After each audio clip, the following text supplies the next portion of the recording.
సత్య దాదా వైపు తిరిగాయి.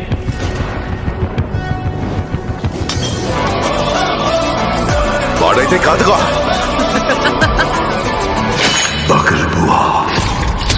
Power star Pawan Kalyan హీరోగా నటించిన మూవీ ఓజీ ఈ 25న విడుదల కాబోతున్న ఓజీ ట్రైలర్ విడుదలైంది. హై ఎక్స్పెక్టేషన్స్ ఉన్నాయి. బాంబేలో గ్యాంగ్ వార్ మళ్ళీ మొదలైంది. కానీ ఈసారి గన్స్ అన్ని సత్యదాదా వైపు తిరిగాయి. దాదా వరకు వెళ్లారు అంటే పరిస్థితి చేజారిపోతున్నట్టుంది. వాడి ఎదుట నిలబడి గెలవడానికి మాత్రం ఒక్కడే. వాయిస్ ఓవర్తో స్టార్ట్ అయిన ట్రైలర్ ఆద్యంతం ఓ కొత్త మూడ్ని క్రియేట్ చేశాయి. పవన్ ఎంట్రీతోనే ట్రైలర్ నెక్స్ట్ లెవెల్కు వెళ్ళింది.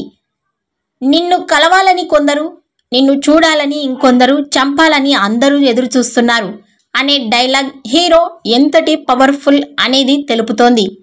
వెంటనే మంటల్లో ఉన్న ఫోన్ను ఇమ్రాన్ ఎత్తగానే బాంబే వస్తున్న తలలు జాగ్రత్త అంటూ పవన్ కళ్యాణ్ వార్నింగ్ ఇవ్వడం చూస్తుంటే అంటకం ఈసారి మామూలుగా ఉండదు అనిపిస్తోంది. ఈ ట్రైలర్కు ప్రీ రిలీజ్ ఈవెంట్లో పవన్ కళ్యాణ్ చెప్పినట్టుగానే తమన్ నేపథ్యం, సంగీతం మైండ్ బ్లోయింగ్ అనే చెప్పాలి.